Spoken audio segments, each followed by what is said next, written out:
kunetseka zvikuru nenyaya dzebonde.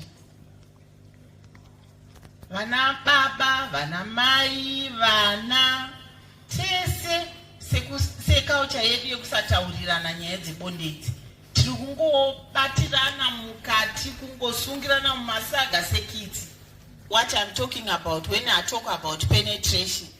Penetration cannot be found in a man, but can only be found in a woman, right? So rape, the victim should be a woman.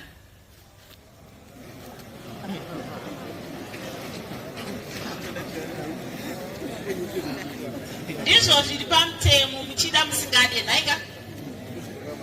Ndio pamtemo izvozvo. Kana takutaura kuvarume vachimbunyikidzwa kuita sex, tinenge takuiti seZimbabwe senyika, aggravated indecent assault. Kuva nepenetration hakuna nyaya, because munogona kunge mawirirana handiti. Asi kuzoita penetration musina kuwirirana ndo pane nyaya. Munofanira kunge mawirirana, because nyaya iyi inoitwa muchivande kazhinji hapana anombonyatsozoti iwo nhasi izvozvi ndikakubvunza kuti iwe warara nani ndingazvizive.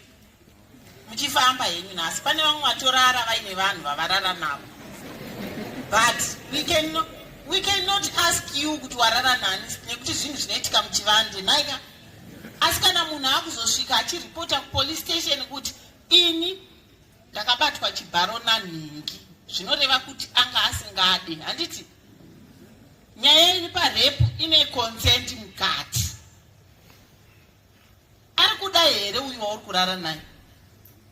Hasi kuda here? Kana asingade wotoziva kuti wapara mhosva. Ndiri kuona zvangu vanhu vakagara pasi apa kuti ndinogona kutobata marepisi panapa.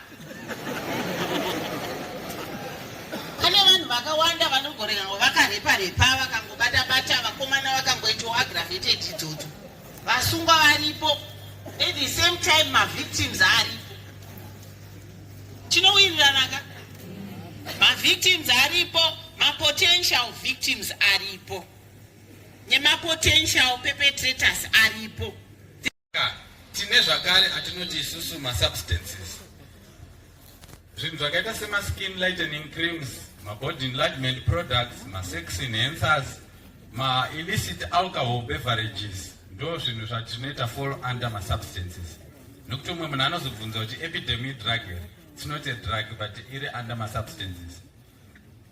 Right, saka pane ma-terms andichada kuti nditaure nezvawo kuti munyatsonzwisise nezve-drug and substance abuse. Chekutanga, tine chinonzi addiction. Addiction is a repeated use of a drug or medicine for the purpose of intoxication, so that it becomes a habit, inozoita kuti utadze kuzoisiya, ndo chatinoti addiction. And the unfortunate part ye-addiction ndeyekuti hazvina basa kuti drug or substance waritorera kuti uda kumbonzwa kuti gorongo racho rinoita sei here, kana kuti uda kunzwa kuti crystal meth yacho inoita sei, kana kuti uda kuexperimenta, kana kuti wakamboona umwe achizviita.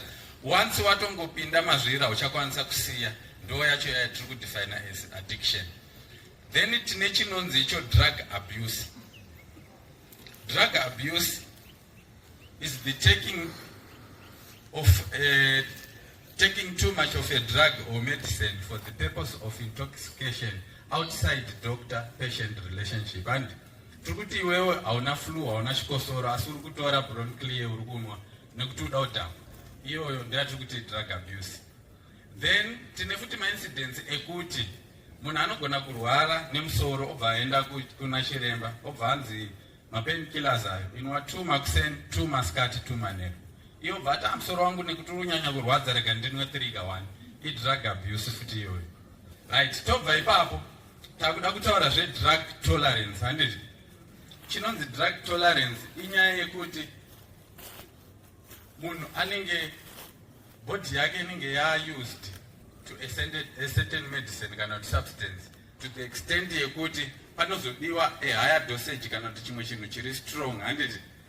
Saka tomboti iwewe munhu ungochingonwa hako mushonga wako wechikosoro usingarwari wozorwara neflu, woenda kuna chiremba obva wanzi iwewe tokupa Histalix. Histalix iye inogona kutadza kushanda nenyaya yekuti system yako yagara itori necodeine yakawandisa.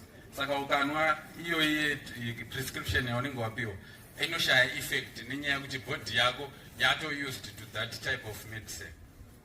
Right, tochienda isusu pane inonzi iyo drug dependence. Drug dependence inoitika kana munhu ane nguva yakareba achishandisa madrugs or masubstances to the extent yekuti akasatora chinhu ichocho anotanga kufila kunge asiri normal kana kuti anotonzwa kunge pane chinhu chashota. Ndo yatinodefine as drug dependence.